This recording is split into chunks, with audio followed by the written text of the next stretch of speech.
Operation Kagar పేరుతో చేసినటువంటి విధ్వంసాన్ని కూడా మనం దృష్టిలో పెట్టుకోవాలి. నేను మొదటి నుండి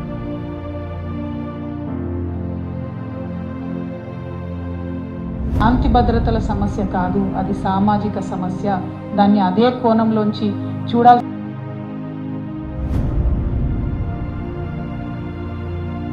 ఆపరేషన్ కగార్ పేరుతో పెద్ద ఎత్తున కేంద్ర ప్రభుత్వం చేసినటువంటి విధ్వంసాన్ని కూడా మనం దృష్టిలో పెట్టుకోవాలి. నేను మొదటి నుండి ఆపరేషన్ కగార్కు వ్యతిరేకంగా మాట్లాడుతూ వచ్చినాం. మావోయిజం కానీ నక్సలిజం కానీ అది శాంతి భద్రతల సమస్య కాదు, అది సామాజిక సమస్య. దాన్ని అదే కోణంలోంచి చూడాల్సినటువంటి అవసరం ఉంటుందన్న విషయాన్ని భారతీయ జనతా పార్టీ గుర్తుపెట్టుకుంటే మంచిది. ఆపరేషన్ కగార్ పేరుతో పెద్ద ఎత్తున కేంద్ర ప్రభుత్వం చేసినటువంటి విధ్వంసాన్ని కూడా మనం దృష్టిలో పెట్టుకోవాలి. నేను మొదటి నుండి ఆపరేషన్ కగార్కు వ్యతిరేకంగా